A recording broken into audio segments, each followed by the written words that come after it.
আজি 30 জুন আমার সিধু মুর্মু কানু মেমোরির তেখেতক সন্মান জনাই যেখেত আজির দিনত তেখেতে মোর দেন 10,000 মানুষ একত্রিত করে পেলাই আমার আদিবাসী জনগোষ্ঠীর কারণে তেখেতে থিয় দিছে। আজিও আমি সিধু কানু বিরসা মুন্ডা চাঁদ ভৈরব আর ঝানু মুর্মু কুলু মুর্মুর স্টেপটো এতিয়াও ল'ব লগা হৈছে। এইটো চবতকৈ দুখৰ কথা। ভাৰত স্বাধীন হৈ গ'ল কিন্তু আদিবাসীক স্বাধীন কৰি দিয়া নাই। আদিবাসীবিলাক সদায় স্বাধীনত থাকিব খোজে, আদিবাসীবিলাক সদায় শান্তিত থাকিব খোজে, কিন্তু কিছুমান ৰাজনীতিক বিভেদ আর কিছুমান ষড়যন্ত্র করা 3% কিন্তু আদিবাসীর মাটি বাড়ি লুটপাট করা সদায় কিন্তু তৈয়ার হয়ে থাকে। আজিও কোকরাঝার নিচিনা ডিস্ট্রিক্টর মাটি লুটপাট চলি আছে। আজিও আমার আদিবাসীক আপনাদের নাপাব বলে ভয় খুৱাই পেলাই আমার মাটি লুটপাট করার কারণে ষড়যন্ত্র করে আছে। এটার কারণে আমি হুকিয়াই দিছো, সিধু কানু যদি আদিবাসী মাটির বাঁচাওয়ার কারণে যদি জান দিব পারে, এতিয়াও আমার আদিবাসীর মাটির বাঁচাবার কারণে আমি জান দিব কারণে রেডি আছো। এতিয়া যদি আদিবাসীর মাটি বাড়ি কোথাও লুটপাট করে তেতিয়াহ'লে আমি কেতিয়াও এৰি নিদিওঁ। There is no compromise. আমি কেতিয়াও মানি নলওঁ। কোনে চৰকাৰে নহওক কিয় আমাৰ মাটিৰ কাৰণে আমি যিকোনো স্টেপ ল'বৰ কাৰণে বাধ্য হৈ যাম। তাত কিন্তু তাৰ দায়ী কিন্তু চৰকাৰে হ'ব, কাৰণ আমি নিজৰ মাটিৰ পাট্টা খুঁজিছোঁ, বেলেগৰ মাটির পাট্টা খোঁজা নাই। বেলেগে কিন্তু আমার মাটির লুটপাট করে গৈছে, সরকারে কিন্তু একো করা নাই। এখানে আমি সরকারে কম, সরকারে টোটালি জগৰীয়া হয়, সরকারে সবচেয়ে 2 নম্বরই হয়। সরকারের সার্কেল অফিসার আছে, সরকারের ডিসি আছে, সরকারের আইন রিপ্রেজেন্টেটিভ এসপি আছে। তাত কিন্তু ষড়যন্ত্র করে আমার মাটি লুটপাট করছে, তার উপর কিন্তু একো একশন হওয়া নাই। আদিবাসীবিলাকে শান্তি হয়ে পেলাই ইমান ধুনীয়াকে আপিল করার পেছতো আদিবাসীর একো কাম করা নাই। এটার কারণে এবার আমি কৈ দিছো, এটাই মাত্র সলিউশন আছে আদিবাসীর অসমত যদি বাঁচিব লাগে এসটি পাব লাগে। এসটির বিনা আমার আদিবাসী অসমত নাবাচে, কারণ এসটি ট্রাইবেল বেল এন্ড ব্লক আমার বিরসা মুন্ডার দাবিত আজি ট্রাইবেল বেল এন্ড ব্লক পাইছো। আরে ট্রাইবেল বেল এন্ড ব্লক আমার জয়পাল সিং মুন্ডা, যিজনে আজি ভারতের সংবিধান বনার তেখেতে এজন মেম্বার আছিলে। এই হিসাবত আমি আদিবাসীবিলাকে এসটি পাব লাগে। এটার কারণে আমি কব খুঁজিম অন বিহাফ অফ আদিবাসী স্টুডেন্ট এসোসিয়েশন অফ আসাম যে এই 2024 ইলেকশনের আগত যদি আমাক এসটি ডিক্লারেশন নকৰে তেতিয়া কিন্তু আদিবাসী নিজাববীয়াকে আমি নিজৰ ডিসিশন ল'বৰ কাৰণে আমি বাধ্য হৈ যাম। তেতিয়া কিন্তু বিজেপি চৰকাৰে আমাক বিয়া পাই লাভ নাই, কাৰণ বিজেপি সৰকাৰ বনোয়াত আমি ওপেনলি এভৰিথিং কাম কৰিছোঁ। বিজেপি সরকার বনাই দিয়ার কারণে আমি এভরিথিং টেপিং সেপিং সব করে দিলোঁ, কিন্তু বিজেপি সরকারে পারমানেন্ট সলিউশন নকরি পেলাই 1,000-2,000 টাকা দি পেলাই আমাক পূর্বক বনাই লাভ নাই। আমাক পারমানেন্ট সলিউশন লাগে। এই পারমানেন্ট সলিউশন মাটির অধিকার লাগে, রাজনৈতিক অধিকার লাগে, শিক্ষা পড়া রাজনৈতিক অধিকার লাগে। এটার কারণে আমাক শিডিউল ট্রাইব স্ট্যাটাস লাগে। এটার কারণে বিজেপি সরকারক কৈ দিছো, আপনি রুলিং গভর্নমেন্ট হয়, এতিয়া বর্তমানের রাষ্ট্রপতি আমার আদিবাসী আয়োগ হব পাৰিম, তেখেতে আমার দ্রৌপদী মুর্মু। গতিকে তেখেতে আমার তো বুঝি পাব লাগিব। ঠিক তেনেকৈ অসমত যিমানে আদিবাসী MLA MP আছে, এইবিলাক যদি আদিবাসীৰ দুখ বুজি নাপায় তেতিয়াহ'লে MLAৰ গাদীৰ পৰা যে লাভ মাৰি খেলাই দিম আমি। তাৰপিছত কিন্তু আমাক বেয়া পাই লাভ নাই, উপায় নাই। আপুনি যদি জাতি কিমান ডাঙৰ জাতিক লাভ মাৰিব পাৰে, আপুনিতো এজন মানুহ লাভ মাৰাত কি যায় ৰে বাবা। আপুনি বাধ্য কৰাইছে, ইমান দিন যে আমি সন্মান দি আছোঁ, কালি যে লাভ মাৰিম এইটো আপোনাৰ নিজৰ ভুল। ইয়াক মাক ভুল কৰি লাভ নাই।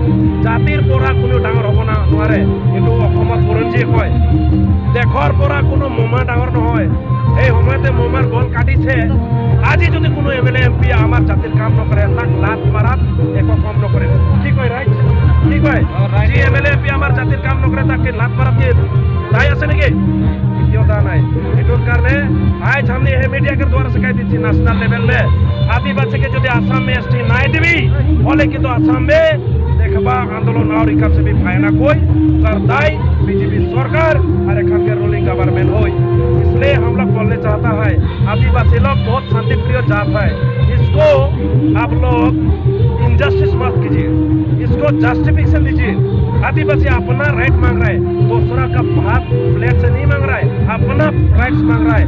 आर्टिकल 341 एंड 342 वो हम लोग का है, इसलिए उसको दीजिए। इसलिए आर्टिकल 18 to 22 वो हम लोग का है, इसलिए वो आर्टिकल जारी से हम लोग हम लोग मांग रहा है। हम लोग दूसरा कोई संगठन हम लोग लोग एसटी नहीं मांग रहा है। इसलिए हम लोग बोलना चाहते हैं भारत सरकार, असम सरकार जो हम लोग का हाउस में है, हम लोग का बिल उसको जल्दी खत्म कीजिए और उसको रीड आउट करके हम लोग को प्रेसिडेंट सिग्नेचर करवा के दे, असम का आदिवासी को एसटी दिलाए। नहीं तो हम लोग असम में आंदोलन करने के लिए मजबूर हो जाएंगे। उसका बाद में हम लोग को दोष के लाभ नहीं है। ये हम लोग का फाइनल डिसीजन। आदित्य खाकलारी तेव एजन गुली हो गई गुली आदित्य खाकलारी एनका मानुहे यूज करिले आदिवासी और बड़ोर মাজত और एक बार काजिया लगा कर এটা ডাঙৰ ষড়যন্ত্ৰ কৰিছিলে। আদিত্য খাকলাৰী বস্তুটো বুজি নাপালে। গতিকে আদিত্য খাকলাৰীক আমি দাদা হিচাপে কৈ আছোঁ, আপুনি বুজি লওক যে আমি তো কোনোদিন আপোনাক বেয়া নাপাওঁ আৰু বেয়া পোৱাও নাই। আমাৰ মানুহ কোনোদিন আমাক গালি দিয়া নাই, কিন্তু আপুনি যিটো কথা কৈছে সেইটো কিন্তু আমি দুখ পাইছোঁ, আমাৰ জাতি দুখ পাইছে। মই মানি ল'ব পাৰোঁ কিন্তু জাতি মানি ল'ব নোৱাৰে। গতিকে আপুনি বুলি হ'ব দৰকাৰ নাই। কোনোবা আপোনাক ফুচলাইছে, ষড়যন্ত্ৰ বনাইছে, তাত আপুনি হুঁচিয়াৰ হৈ থাকক আৰু তাৰ পৰা আপুনি বাচি থাকক। তেতিয়াহে আমি কম আপনি এটা ইন্টেলেকচুয়াল হয় আর আপনি ইন্টেলেকচুয়াল হিসাবে থাকক। এটাই আমি আপনার পুরা আশা করে আছো। আর আপনি তো ট্রাইবেল হয়, আপনি ট্রাইবেলক মানে চিন্তা করক, এটাই আমি বিচাৰোঁ। আপনি যদি আমাৰ নিচিনা ট্ৰাইবেলক পাহৰি যায় তেতিয়াহ'লে কোনটো ট্ৰাইবেলৰ আপুনি কাম কৰিব। গতিকে আদিত্য খাকলাৰী ডাঙৰীয়াক আমি অনুৰোধ জনাইছোঁ, আগত যি ভুল হ'ল সেইটো আপুনি ক্ষমা কৰি লওক, ক্ষমা হৈ লওক। আৰু আমি আছে জেলমা আছিলোঁ ভাই ভাই হিচাপত থাকিব আমি বিচাৰিছোঁ। আদিবাসী কোনোদিন কাজিয়া ভাল নাপায়, কোনোদিন মানে যুদ্ধ কৰি ভাল নাপায়, কিন্তু বাধ্য কৰালেহে আমি যুদ্ধ কৰিব কাৰণে কিন্তু 1 মিনিটতো পিছফালে নাযাওঁ। আমাৰ জাতিক ৰক্ষণাবেক্ষণ দিবৰ কাৰণে কিন্তু সদায় আমি আগত যাম। এইখিনি ক'লোঁ মই আজিৰ 30 জুন ভোট দিৱসৰ দিনত। নিশ্চয় কিছুমান সমষ্টি আমাৰ ভাল হৈছে, কিন্তু চবতকৈ দুখ লগা কথা সমষ্টি 100টা 200টা 300টা যি বনাও না ভাই, জানা চোৰ বনাও কি বনাও বনাই থাক, আমাৰ ক'ব লগা নাই। কিন্তু কমচে কম একবাৰতো বহিব লাগিছিলে। মানুহবিলাক তো মানুহ হিচাপ নকৰিলে চৰকাৰে। Direct one man army direct decision, কোনটো ডেম'ক্ৰেচি চিষ্টেম হয়? আমি যে ডেম'ক্ৰেচিৰ এটা নাগৰিক হয় আমাক ক'ব লাজ লাগি আছে, কাৰণ এইটোতো একদম টোটালি ওৱান মেন আৰ্মি যেনেকা মানে কি ক'ম আৰু এইটো টোটেলি নেগেটিভ শব্দবিলাকে আহি যায় ব্ৰেইনত। এইটোৰ কাৰণে ক'ব খুজিছোঁ চৰকাৰে যিটো ডেম'ক্ৰেচি বোলা বস্তু আছে এইটো সন্মান জনাই পেলাই একবাৰ হ'লেও জনসাধাৰণৰ লগত বহক। সকলৰ লগত বহিব নপাৰে, কিন্তু ছ'চিয়েল অৰ্গেনাইজেশ্যন আছে, ষ্টুডেণ্ট বডি আছে, সিহঁতৰ লগত যদি আলোচনা কৰি পেলাই যদি সমষ্টি বঢ়ায় বা এক্সটেনশ্যন কৰে, হাল সলনি কৰে, ডিমিলিটেশ্যন কৰে, তেতিয়া কিন্তু একো বেয়া নাপাব। আপোনালোকে পাব্লিককে পাত্তাই নিদিয়ে। আপোনালোকে MLA MP মানে একদম ৰজাৰ নিচিনা কাম কৰিলে আজিহে ৰজা 5 বছৰ পিছত ক'ত যাব?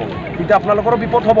এইটোৰ কাৰণে মই ক'ব খুজিম অন বিহাফ অফ ষ্টুডেণ্ট হৈ পেলাই আপোনালোকে একবাৰ কমচে কম পাব্লিক তথা ছ'চিয়েল অৰ্গেনাইজেশ্যন ষ্টুডেণ্ট ইউনিয়নৰ লগত বহক আৰু কেনেকুৱা হ'লে ভাল হ'ব, চবৰে কাৰণে ভাল হ'ব সেইটোতো চিন্তা কৰক। যিটো আপোনালোকে কাম কৰিছে অসমক ৰক্ষণাবেক্ষণ দিয়াৰ কাৰণে, অসমক বচাবৰ কাৰণে কাম কৰিছে, হিচাপত অসমৰ মানুহৰ লগত কি যায় কি আহে, কি লছ আছে? অসম চৰকাৰৰ কি বহিবৰ কাৰণে কি পইচা নাই? পইচা নাই যদি বহিবহে লাগে তাৰ কাৰণে কি পইচা লাগে? গতিকে অসম চৰকাৰৰ লগত চিন্তা কৰক। অন্যথা অসমৰ পাব্লিকবিলাক যেনেকা মানে চিটুৱেশ্যনত ভুগি আছে তাতকৈ আৰু বেছি বেয়া হ'ব পাৰে। গতিকে আমাৰ আপিল আছে অসম চৰকাৰ তথা বিজেপি চৰকাৰ যে আপোনালোকে একবাৰ হ'লেও কমচে কম ছ'চিয়েল অৰ্গেনাইজেশ্যন এণ্ড ষ্টুডেণ্ট ইউনিয়নৰ লগত একবাৰ বহক আৰু আলোচনা কৰি পেলাই যদি সিদ্ধান্ত এটা আহে নিশ্চয় বহিলে কিবা না কিবা এটা চলিউশ্যন ৰাস্তা ওলাবই একদম খতম। Thank you sir.